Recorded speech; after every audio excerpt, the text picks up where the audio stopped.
खुलुमबाय आं गबिन बाग्लारि गासै प्राइम 24 हेडलाइन्सनि नायगिरि नोंथांमोननिसिम आंनि गोसो गोरबोनिफ्राय अननाय आरो सिबिनायखौ बावहरग्रोनाय जाबाय। दायो आङो दंफैयो मरिगाव जिल्लानि सिङाव थानाय गेरुवा बियाबनि मोनसे गामियाव, जाय गामियावहाय मरिगाव जिल्ला बर' थुनलाइ आफादनि आफादगिरि मानगोनां महन चन्द्र बाग्लारि आरो नेहाथारि मानगोनां धीरेश्वर बर' आरो बारग' नेहाथारि एबा दानि बोसोनगिरि काशिराम बाग्लारि बिथांमोनजों लोगोसे मरिगाव जिल्ला बर' आइजो अनसाय आफादनि आफादगिरि मिसेस मृदुला खाख्लारि आरो नेहाथारि लोगोसे बारग' नेहाथारि बिथांमोना दायो बिथांमोननिफ्राय मिथिना लानि बिथांमोना बे नखराव मानि थाखाय फैदों आरो मा खालामनो फैदों आरो मा जादों बेखौ जोङो मिथिना लादिनि। भुटान के बसुमतारिनि असे अनजालु जोनोमगिरि बिमा बिथांनिफ्राय मिथिना लानि बेखौनो मिथिगोन दि बिथाङा उन्दै समाव मा गेलेना मोजां मोनोमोन आरो बिथांनि उन्दै समनि माबा मोनसे माने रंजाथाव हबि दङमोन नामा बिनि सोमोन्दै एसे मिथिना लानो सानदों आरो मादैनिफ्राय। माबा खुलुमबाय नोंथांमोननि खाथियाव खुलुमबाय। माबा उन्दैनिफ्रायनो बे गथ'आ बारा गेलेनायखौ नागिरखायामोन आरोना, ओमफ्राय माबा लेखा फिसा माबा कलम नागिरबाय थायोमोन, पेन्सिल माबा माबि नागिरबाय थायोमोन। हारसिंनो रोंखादों, रावबो सोलोंनाङाखै ख'फोरखौबो रावखौबो सोलोङाफालानो बे रोंदों आरोना। कलम माबा सिलर फिसा फिसा आवगाय बायामोन होनबा, ओमफ्राय पेन्सिल बायबाथाय हारसिंनो आखि ख'खौबो रोंखाबाय, सराया रोंखाजोब्बाय। ओमफ्राय बेबायदिनो दा स्कुलाव थाङो फैयो, जोंहा आलादा आलादा थाफैबाय नालाय, गामि सिङावबो गैया, रावजोंबो गेलेनो मोनखाया नालाय जोंहानि गथ'फ्रा। सानैबो बिदा फंबाय लोगो जानानै सानैजोंनो गेलेगोन। क्रिकेट बिफाया बायनानै होफैयो, क्रिकेट गेलेयो सानैजों। मा क्रिकेट होना मा होनो ओरैया बेट बुनाया ओरै माबाया मा होनो पिकक ना मा, बेखौ गेलेगोन थाफैगोन। ओमफ्राय बिदिनो बेलासे फुं एसे लेखा दांहोगोन आरिगोन, बेबायदिनो थाबाय थायोमोन आरो बिसोर। बिदा फंबायनि गेजेराव मालाबा दाङाबाजि जालायोमोन नामा? अनलायनायनि दाङाबाजि बेबायदि बुंनो थाङोबा बाख्नायनाय बादि जागोन। माने फंबाया एसे बोरैबामोन आरोना, ओमफ्राय बिदाया बिराद अनो, गिदिरा बिराद अनो, ओमफ्राय फंबाया एसे बोरैबा आरोना, एदावहां जाबाय थायो, बिदिमोन आरो बेनो। आच्छा, गोजोननाय थाबाय मादैनिसिम। मादैया हयथ' जोबोद खस्थ'नि गेजेरजों फिफा रुंसारि जाखांनाय उनावहाय फिसाला सानैखौ गेदेर गोलाव खालामदों आरो दिनै बे स्टेजसिम लाना थांदों। बिनिखायनो आं गासै आंनि लोगो एबा प्राइम 24 हेडलाइन्सनि नायगिरि नोंथांमोननिसिमबो खावलायगोन आरो बुंगोन, जाहाथे गासै बर' बिमाफोरा बिथां मादैनि बायदि जानानै गावनि फिसा-फिसौफोरखौ एबा गावनि अनजालु फिसाफोरखौ मोजाङै फरायनायाव थुलुंगा होनानै बिथां निउटन के बसुमतारिया दिनै जा स्टेजाव सहैदों बे स्टेजाव जाहाथे सहैहोनो हायो। बेबायदिनो बिथां मादैनि बिहोमा होनाय बायदि गासै बर' आइजोफोरनिसिम आंनिफ्राय खावलायनाय थाबाय। दायो मिथिना लानि बिथां निउटन के बसुमतारिनि असे फंबाय बिथांमोननि उन्दै समनि जाथायनि बागै एसे। खुलुमबाय नोंथांनिसिम। नोंथाङानो निउटन के बसुमतारिनि फंबाय नङा होनबा? नंगौ। आच्छा, नोंथांखौ गिबियावनो सिनायथि लानो नागिरबाय। नोंथांनि मुङा मा? आंनि मुङा परेश कुमार। आच्छा, परेश कुमार बसुमतारि आरो ना। आच्छा, दायो नोंथाङा मा खालामो? आं फोरोंगिरि, सासे LP स्कुलनि फोरोंगिरि। दायो फोरोंगिरि मावगासिनो दं। नंगौ। बेखौ मा बुङो दानि आथिखालनि आसाम सरकारनि जिथुनिखि इडुकेसन पलिसि बेनिफ्राय मोननाय नङा होनबा टेट। बे टेटआवहाय मोननै दङ, मोनसे कन्टेक्सुवेल, मोनसे रेगुलार, नङा होनबा? नोंथाङा दा कन्टेक्सुवेल मावो ना रेगुलार? आं रेगुलार। आदसा एबा जोबोद जोबोद साबायखर नोंथांनि न'खरनिसिम दायो नोंथांनिफ्राय बेखौनो लुबैनो नागिरगोन नोंथांनि नन्दा जिहेतुके निउटन के बसुमतारिया दिनै जोंनिख्रुइबो बेसेबा गोजौ स्टेजाव जोबोद गोग्गाना लानो गोसो जायो जोङो जोंनि बर' हारि हिसाबै ओंखायनो बिथांनि बे जौगानायावहा नोंथाङा माबादि सानो आरो नोंथांनि माबाफोर उन्दै समनि बिहोमा दंथारो लोगोसे बेजोंनो आरो मोनसे सोंथिबाव नोंथांमोना उन्दै समाव मा गेलेना मोजां मोनोमोन आरो नोंथांमोननि आसार खान्थिया माबोरैमोन गिबियावनो साबायखर थाबाय संबादकर्मी नोंसोर फैनायखाय जे जोंहानि न'हा आदानि बे लिरनाय माबाफोरखौ साहित्य एकाडेमिया जितु एवार्ड होदों बेखौ फोस्रावनो फैनाय थाखाय नोंसोरखौ साबायखर थाबाय उन्दैयावहा जोङो सानैजों जोंनि गामियावहा जिबादि खेला धुला गेलेयोमोन काबादि क्रिकेट बेफोरखौनो जों गेलेयोमोन ओमफ्राय आदानि जितु आखल बेफोरो लिरनाय माबानायफोरावनो फरायनायफोरावनो बारा थायोमोन ओमफ्राय बेबादिनो फरायनानै बियो आसामिस मिडियामावनो फरायदोंमोन नाथाय उनावहा बियो बर' मिडियामखौ बारा नाजानानै बर'नि माबाफोरावनो बारा बियो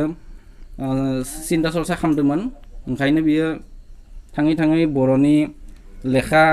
दिहुननानै दा बावैसो 2020 सननि साहित्य एकाडेमिनि जुब पुरस्कार हिसाबै स्वीकृति जानायखाय आं बिथांनिसिम धन्यबाद जाबाय आरो फैगौ दिनफोरावहा बियो बिनि लिरनायफोरखौ पाठकफोरा फरायगिरिफोरा ग्रहण खालामना लागोन होननानै आं नाजानाय थाबाय साबायखर थाबाय नोंथांसिम बे समाव मिथिनानै लानि आरोबाव सासे जोंनि बर' आइजो अनसाय आफादनि नेहाथारि मिस दिनैमाय बर' बिथांनिफ्राय आब' नोंथाङा मा बुंनो नागिरो खुलुमबाय आं गिबियावनो प्राइम 20 नोंथांनिसिम साबायखर बावहरनाय थाबाय आं बेखौनो बुंनो लुगैयो सिगाङावहा जोंनि जिल्ला साहित्य सभानि आफादगिरि आदा दा बर्थमान बोसोनगिरि जानानै थाबाय जोंनि आइजो अनसायनाय आफादगिरि बिथांमोना गासैबो बाथ्राफोरखौ बुंजोबखालांबाय आरो बिथांखौ जों बाख्नायनो हास'यै माने बाख्नायबाबो सुग्लायनो माने जोबनो रोङि गासैबो बाख्नायजोबनाय जाबाय आंबो बेखौनो बिथांखौ बाख्नायनायखौ आङो हाजारसे आइजो अनसाय आफादनि जानानै बाख्नायनाय जादों लोगोसेनो गासै जोंनि मरिगाव जिल्ला जाति धर्म बर्ननि बिखेखे बयनिबो थाखाय मोनसे गौरब बिथाङा लाबोनो हाबाय आरो भबिष्यत जाहाथे बेबायदि गौरबखौ जाहाथे लाबोनो हागोन आरो लुगैयो जे जोंनि मिडियामनि जिथुनिखि राइटार जानो हादों बिनि अनगायैबो बिथाङा माखासे लेंगुवेजजों जाहाथे बेबायदिहाय जुदि बिजाब दिहुननो हायो बेखौ आं बिथांनि सायावहा आसा फारिनाय थादों जाहाथे बेखौ खालामोबा हयथ' दा जिहेतु मोनसे बिथाङा जोंनो गोग्गा बान्था लाबोनानै जोंखौ बाख्नायनो हादों होहोदों हारि हिसाबै दा हारिनि अनगायैबो गुबुनाबो माखासेयानो बिथांखौ धन्यबाद जासिदों दा बेबायदि जाहाथे आरो गुबुन बिजाब दिहुननानै गुबुन लेंगुवेजाव जाहाथे बिथाङा राइटार जानानै जाहाथे बिजाब बरननो हागोन बयबो जाहाथे बिथांनि बिजाबखौ जाहाथे धन्य जाहाथे बाख्नायनानै फरायनो हागोन बेखौ आं आसा फारिनो थाबाय बिथांनिसिम आरो लोगोसेनो जोंनि जा जों लुगै जादों जों माखासे बाथ्रा जों सानाखैमोन जे जोंनि आसा फारियो जे निउटन के बसुमतारिया बिथाङाबो आंनि एसे फिसौ जायो फिसौ महरै आं न'खरनि हिसाबैबो राजा रायजोनि हिसाबैबो जानानै बिथांखौ आं रोजा साबायखर बावहरनाय जाबाय आरो आंनि बुंनो गोनां बिबुंथिखौ आं एसेयावनो फोजोबनाय जाबाय गोजोन्थों साबायखर थाबाय आब'निसिम बे समाव दंफैयो आरोबाव जोंनि मरिगाव जिल्ला बर' आइजो अनसाय आफादनि आफादगिरि मिस मृदुला कुंवर खाख्लारि बिथाङाबो बरायनाय हाबाफारियाव बाहागो लाफैदों दायो बिथांनिफ्राय मिथिना लानि बिथाङा मा मोजां मोननानै बा मा मोजां नुनानै बरायनो नागिरदों ओंखायनो बिथांनिसिम आं सोंलुखौ सोंनो थाखाय आवगायबाय खुलुमबाय गिबि गिबियावनो आं नोंथांमोननि प्राइम 24 हेडलाइन्सखौ साबायखर बावहरनाय जाबाय दिनै जोङो आबुबनि जानानै बिथां निउटन के बसुमतारीनि न'आव जोङो नुजाफैदों मानो होनबा निउटन के बसुमतारी बिथाङा थांनाय 12 तारिखआव मोनसे साहित्य एकाडेमि बान्था मोनदों आरो बे बान्था मोननायखौनो जोङो गोजोननायजों लोगोसे जोङो जोंनि आबुबनि बोसोनगिरि आब' आंनि गाहाय नेहाथारि लोगोसेनो जोंनि दैदेनगिरिफोरखौ लानानै जोङो दिनै बिथांनि न'आव फैनानै बरायदों आं बुंनो थाङोब्ला निउटन के बसुमतारीखौ उन्दैनिफ्रायनो आङो मोनजेनदों मानो होनबा आं निउटन के बसुमतारीनि बिमादै जायो आङो मोनदांथियाव आं नोंथांमोननि प्राइम 24 हेडलाइन्सजों बुंनो नागिरदों निउटन के बसुमतारीया आं मोनदांनाय बायदिब्ला उन्दैनिफ्रायनो बियो जोबोद लेखा फरायनाय बायदिसिनायाव बियो जोबोद माने मोजां सिन्ताधाराजों फरायनो हाखानाय सासे फरायसा गथ'मोन आरो जों नुबोदों बियो उन्दैनिफ्रायनो बिनि फरायनाय लिरनाय माखासे बायदिसिना माबायाव बियो आखा फाखामोन आरो आं मोनदांबोदों निउटन के बसुमतारीनि बिफाया बिसोरखौ गावसोरनि न'आव जेरैबायदि सासे बिफा जानानै बिसोरखौ गाइड होनांगौमोन लेखा फरायनायाव बेबायदिखौ मोजां मोनसे परिबेसजों गाइडलाइन होबोनायखौ नुनो मोन्दोंमोन आरो इयुन जोलैयाव जों बेखौनो लुबैदों जेरैबायदि निउटन के बसुमतारीया दिनै सारा आसामावनो मोनसे जोंनि गोग्गाथाव मोनसे सोमोनांथाव बान्था मोननाय लाबोनो हादों बेबायदिनो जाहाथे उन फिउचारावबो जोंनि गासै बर' माहारिनि बिमा बिफाखौ आङो खावलायनो लुबैदों जाहाथे जोंनि इयुन फिउचारखौ जोंनि इयुन जोलैनि थाखाय जोंनि गथ' गथायफोरखौबो जोंनि बिमा बिफाया जाहाथे गाइडलाइन होनानै बेबायदि जाहाथे निउटन के बसुमतारी बायदिनो मोनसे गोग्गाथाव साहित्य एकाडेमि मोननायजों लाबोनो हायो गुबुन गुबुन गथ'फ्राबो बेखौ आं खावलायदों आरो लोगोसेनो दिनै जोंनि बर' थुनलाइ आफादनि मरिगाव जिल्ला बर' थुनलाइ आफादनि आफादगिरिजों बिथांमोननि नेहाथारि बिथांमोननि बारग'लांनाय नेहाथारि बिसोरबो बिथांमोनाबो बिथांनि गोग्गाथाव मोनसे बाख्नायजाथाव साहित्य एकाडेमि मोननायखौ खोनानानै बिथांमोनाबो बरायफेरदों बेखौबो जोङो जोंनिफ्राय फारसे जों जोबोद गोजोननाय मोन्दों जाहाथे बयबो जोङो जोंनि इयुन जोलैखौ जाहाथे बेबायदिनो जोङो मोजाङै आरोबाव जोंनि उथिफुनाय फरायसालिफोरा जाहाथे बेबायदिनो निउटन के बसुमतारी बायदि जोंनि आसामाव खनाम एकाडेमि लाबोनो हाथों होननानै आङो आंनि बुंनायखौ एसेनो फोजोबनाय जाबाय गोजोन्थों नोंथांनिफ्राय मोनसे सोंथि सिखारदों नोंथाङा बे न'नि माबा मोनसे रिलेशनशिप जायो माने मा होनखो बिमादै आच्छा बेबायदिब्ला निउटन के बसुमतारीनि फिफानि नोंथाङा मा फंबायनि बिसि बेबायदिबा नोंथाङा बिथांनि न'खरनि जा जारिमिन उन्दैनिफ्राय दिनै बिथाङा जौगा थाखो मोनहैनायसिम जा जारिमिन बेखौ मिथिखागौ अब्ला बिथांनि स्कुल लेभेलनि माबा मोनसे जाथायनि सोमोन्दै नोंथाङा बुंनो हागोन नामा स्कुल लेभेलनि जाथायखौ बुंनो थाङोब्ला आं मोनदांथियाव आरो जेनेबा आं बाराखौ गोसोआव गैयाबाबो आं जेखिनिखौ मोनदांदों बेखिनिखौ बुंनो लुबैदों जेनेबा जोंनि जिहेतु निउटन के बसुमतारीनि बिफाया जेला निउटन मोना उन्दैमोन आरो क्लास 8-9 मोन अब्ला जोंनि निउटन के बसुमतारीनि बिफाया संसारखौ माने गावसोरखौ लानानै संसार जाजोबनो मोनासै आरो एसे ससे लामायावनो एसे बेरामजों बिथांखौ साग्लोबनानै बिथाङा थैनांदों जों नुनायाव निउटन के बसुमतारी मेट्रिक परिखा आनजादखौ होनो मोनासै आरो बिनि सिगाङावनो निउटन के बसुमतारीनि बिफाया डेथ जालांदों आरो बिनि उनाव माखासे नाजानायजों बिसोरो बिमाया गावसोरनि फिसा सानैखौ लानानै जोबोद दुखु खस्थ'जोंनो सानै गथ'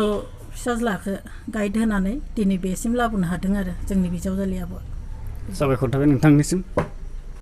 आदसा सारनिफ्राबो मोनसे समावहाय बर' थुनलाइ आफादनि मरिगाव जिल्ला कमिटिनि नेहाथारिमोन दायो बिथाङा दाबो बिबानाव दङ खोमा एडभाइसारफोराव लोगोसे साराबो सासे जलखियाबुरि एमइ फरायसालिनि लोगो फोरोंगिरि ओंखायनो बिथांनिफ्रायबो मिथिना लानि दिनै बे न'खराव मानि थाखाय फैदों आरो बिथां एसे सिगाङाव जोंनि आफादगिरि बिथाङा बुंलांबाय जे बिथां निउटन के बसुमतारिया सासे लाइमोन लिरगिरि बिथाङा भारतनि बयनिख्रुइ जौसिन थुनलाइयारि फसंथान साहित्य एकाडेमि बिनिफ्राय इउथ एवार्ड मोननो हादों बेनि सायाव नोंथाङा मा बुंनो नागिरो गिबियावनो निउस 14निसिम साबायखर बावबाय आरो जों जोबोद गोजोननाय मोनदों जे मरिगाव जिल्लानि बायदि दुइसिनथार अनजिमानि बर'फोरनि गेजेरावहा जोंनि बे फंबाय निउटन के बसुमतारिया जे बे मरिगाव जिल्लायावहाय एसेबां जौसिन साहित्य एकाडेमि बादि लाइमोन बान्था लाबोना होनो हादों बेयो जोंनि मरिगाव जिल्लानि बर'फोरनिल' नङा मरिगाव जिल्लानिनो मोनसे माने मा होनो माननि मोनसे बाथ्रा बेयाव जों बिराद दुगादो आरो गोजोनदों इसेबां बोसोरनि उनावबाबो जे मरिगाव जिल्लानिफ्राय जे बर' बिजोंजों थुनलाइ सोरजिनानै जे साहित्य एकाडेमि बादि बान्था मोननो हायो बिथाङा गिबि माने नेरसोन आरो जे बिथांनि जि एचिभमेन्ट बे एचिभमेन्टआ मरिगाव जिल्लानि जाखांफुंनाय लोगोसेनो जायफोर थुनलाइ फोथाराव नांथाबना दं बिथांमोननि थुलुंगाखांगोन आरो आं बिराद गोजोननाय मोनदों जे बिथाङानो जे जोंनि मरिगाव जिल्लायावहा बर'फोरनि मादावहा गिबि जिखि मिखि बान्थानि मादावहा साहित्य एकाडेमि बान्था बादि लाबोना होनाया जों मरिगाव जिल्लानि कारणे बिराद गोजोननाय आरो बिथांनिसिम जों आरोबो आसा फारियो जे बिथांनि जिथु गोबौ रेबगन बे रेबगना थाद'आलासिनो बिथांनि गोबौ रेबगननि दारै सुबुं समाजनि गोथों लामा दिन्थिनायावहा नांथाबबाय थायो बिनि थाखाय आफा इसोर बोराइ बाथौनिसिम आर'ज गाबनानै बिथाङा जाहाथे आरोबो एचिभमेन्ट खालामनो हायो बेखिनिखौनो आं आसा फारिबाय आरो आदसा सार नोंथांनि बुंनायनिफ्राय मोनसे सोंलु गोसोआव फैदों आंनि थुलुंगाया बिथांनि नाजानाया जोंनि बेबायदि बाथ्रा मोनसे बेरखांनाय बादि मोनदों सारनिफ्राय अब्ला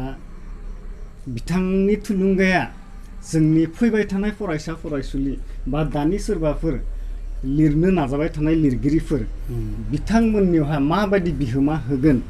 आरो बिथांमोना माबायदि नाजानांगौ बेथ' जोबोद मोजां सोंथि जे बिथाङा जादों जोंनि दा जिथु नेरसोन थुलुंगानि नेरसोन जे जों माखासेयानो हयथ' सानदों जे मरिगाव जिल्लायाव बादि एसेबां दुइसिन अनजिमानि बर' मानसिफोरालाय बेबायदि एसेबां गोजौ थाखोनि थुनलाइयारि बान्था एचिभ खालामनो हागोन होननानै भाबियाखैमोन आरो दा जाहानि फंबाय बा अनजालु निउटन के बसुमतारिया जि एचिभमेन्ट लाबोना होबाय बियो माने मरिगाव जिल्लानि बर' मानसिफोराबो बे थुनलाइयाव जे नांसोमगोन बिनिनो मोनसे नेरसोन जानानै थाबाय आरो निस्सय बिथांखौ माने सं दाननानै उन जोलैफोरा थुनलाइ फोथाराव मुखुब जागोन आरो साबायखर थाबाय फोरमायनायनि थाखाय सार